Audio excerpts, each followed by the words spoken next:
When people talk about what shapes a human being, we tend to have a debate between nature versus nurture. Well, I've been fascinated recently by how stories may shape our character. We're going to explore it today. I'm Julie Hartman, and this is Timeless.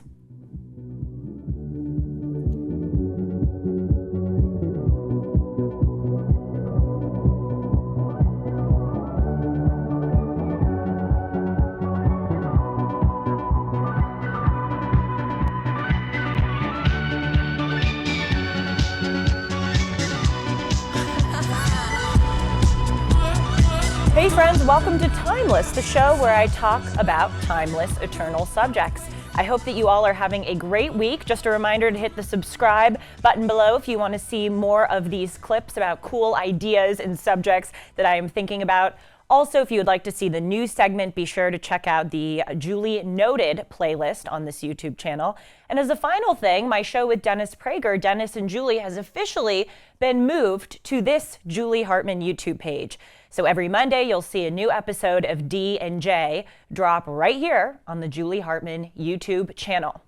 So moving on to our subject of today, as I indicated in the introduction, as of late, I've sort of become fascinated with this idea of storytelling and the way that mythologies and narratives and stories can shape who you are as a human being, and specifically your character and your perception of yourself.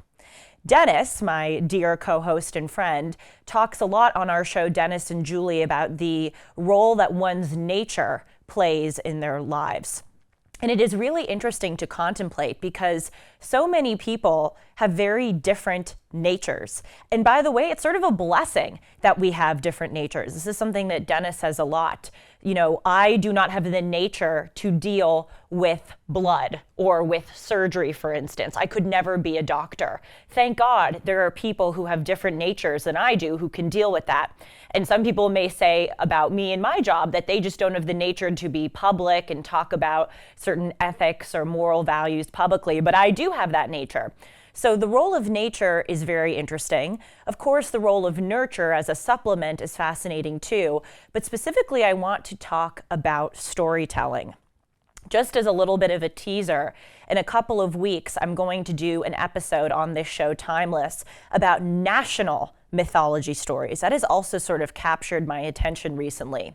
If you look at every single country, every single one has a national mythology story or narrative that sort of serves as a way to define that country's place in the world and also to unite its citizens. If we look here at the United States, we talk a lot about, or at least we used to talk a lot about it, probably not anymore because people think that our founding is quote unquote bigoted. But certainly when I was growing up, I learned about the American Revolution in school, how we rebelled against the tyrannical British to set up this Republican system of governance. I was constantly told about the saying, no taxation without representation.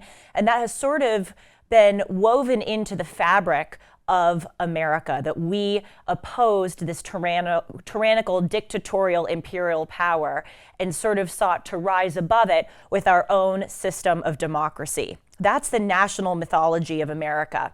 If you look at literally every country has this. I was recently reading about Denmark and how there's this story, according to an old legend, that they were fighting the Estonians and God threw down the Danish flag and it landed on the ground in the battle in front of the Danish king. And that has sort of become a part of the Danish national mythological story. Certainly, I read a lot about Chinese history, and they have some very interesting legends and narratives about how their culture they view as sort of the hub of civilization, and they view themselves as a superior race. Every single country has something like this. And I am fascinated to think that a country's narrative or mythology can sort of shape the character or ideology of its people.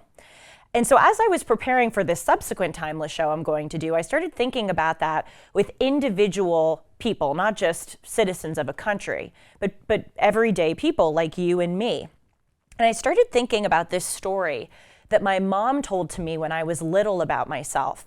And it sort of clicked with me that this story became integrated into who I am, and it really shaped my perception of myself, and I think molded my character.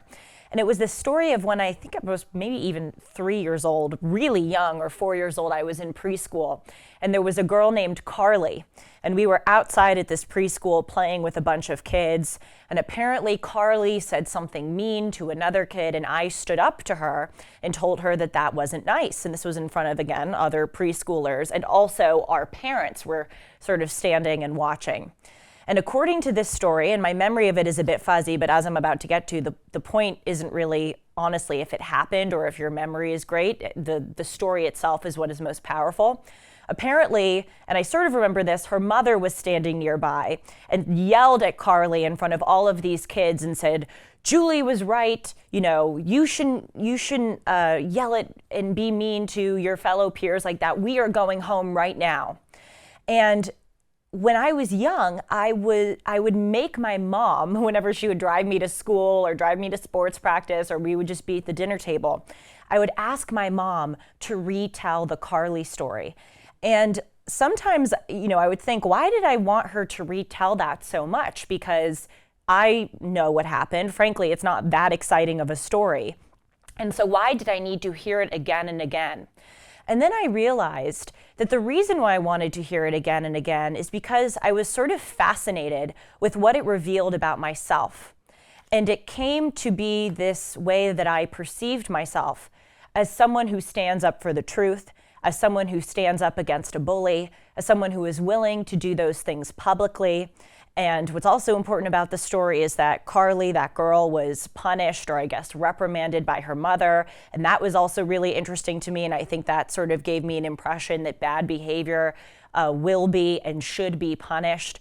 And so I think my mom's retelling and retelling and retelling, she probably got so bored of telling it to me over and over, but I think her retelling, again, gave me this perception of myself that has aged really well and has shaped me.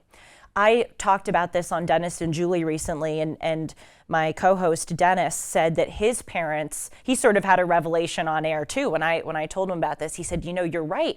When I was younger, my parents would tell me the story about how I flew on a plane alone. And then when I landed at the airport, I tipped the guy on the curb who was helping me with my bags." And Dennis said that story sort of inculcated in me that I was an independent young man, that I was also a mannered young man and sort of wise beyond my years.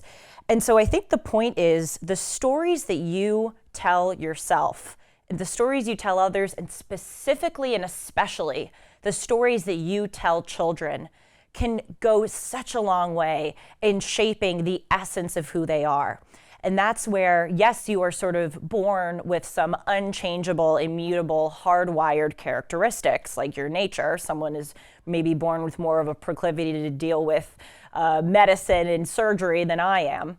But also, your nurture is a necessary supplement, and specifically, I really, really think this storytelling aspect is a very important supplement. I'm going to read to you a quote by Norman Podhortz. He said, quote, "Our minds and spirits, no less than our lungs, can be damaged when the air they breathe is fouled by pollutants." That is so true. And the inverse is true too.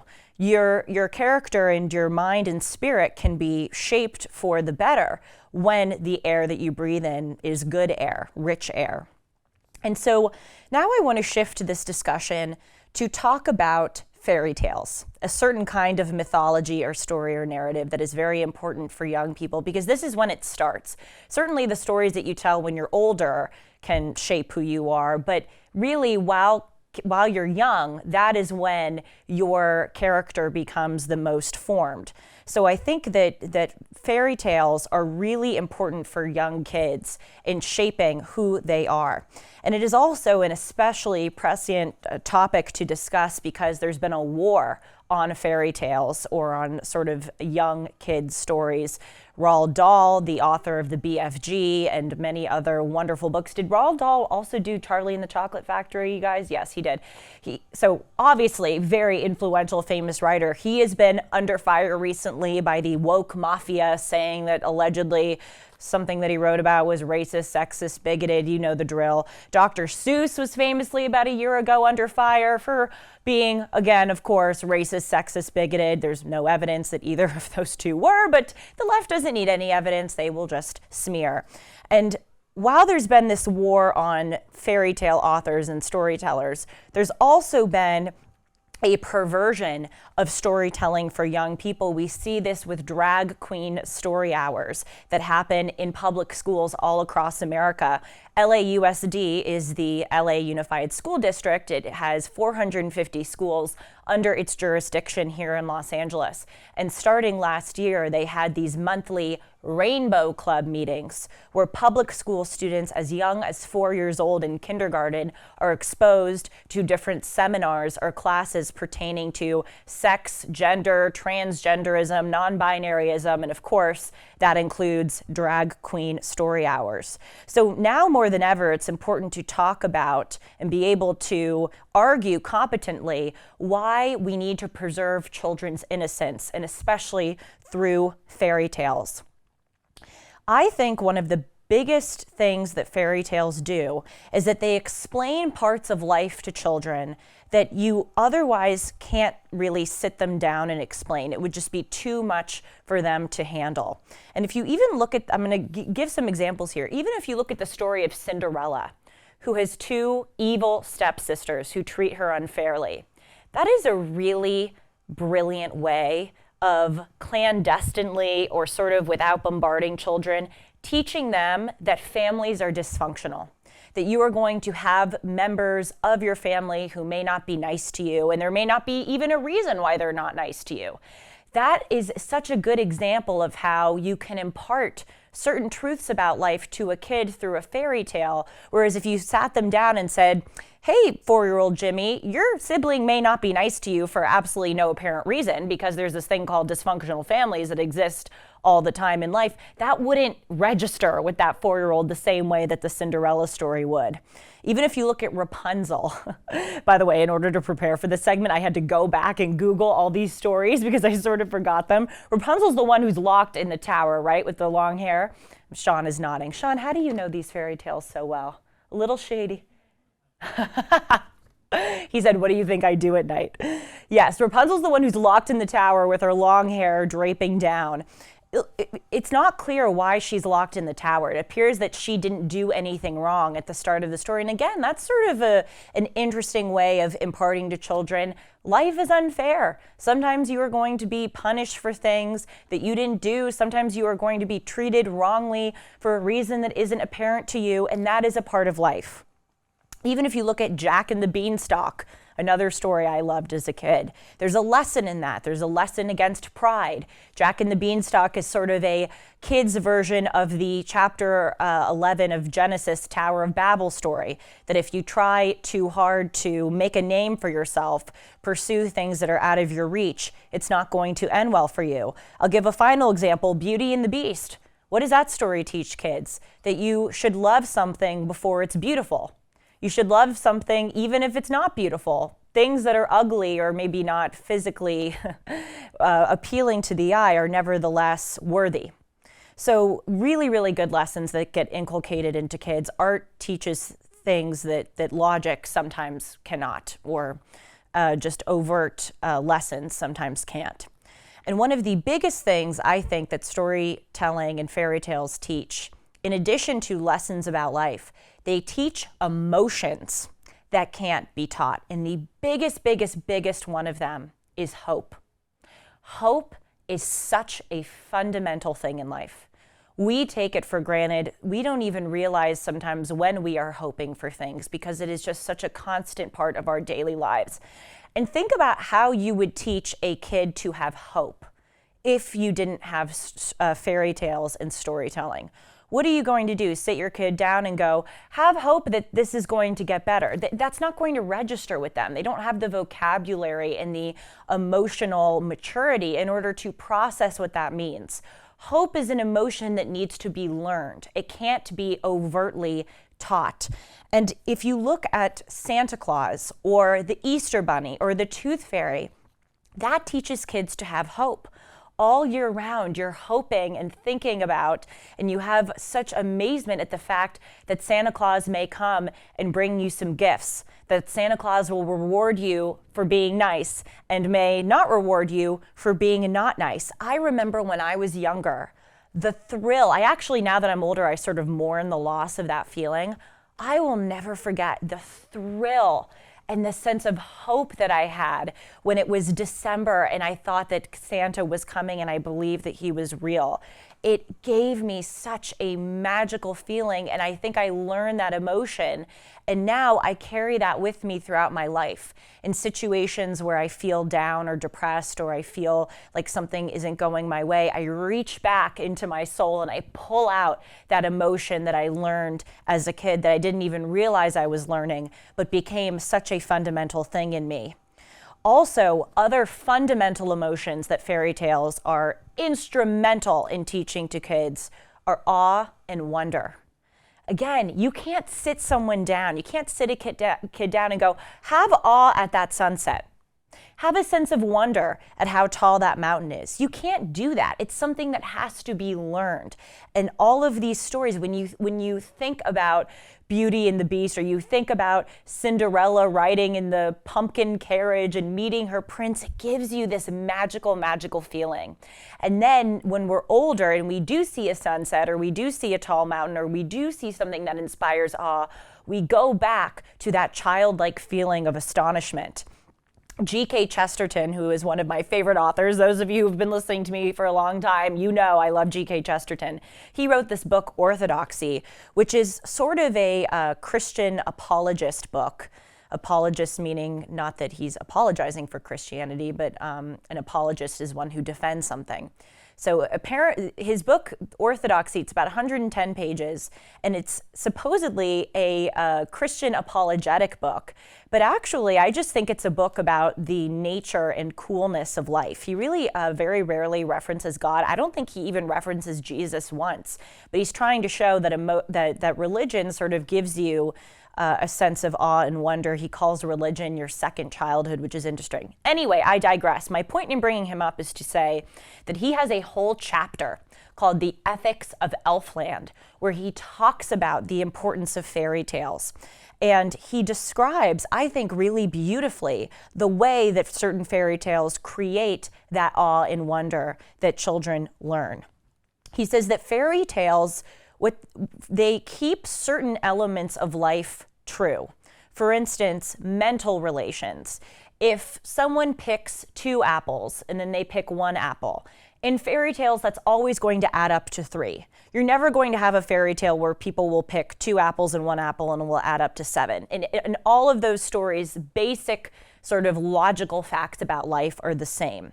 Another example that he cites is, in Cinderella, if she has 2 older stepsisters, that means that Cinderella is younger. Again, just sort of a logical truth about certain mental relations about life that remain constant.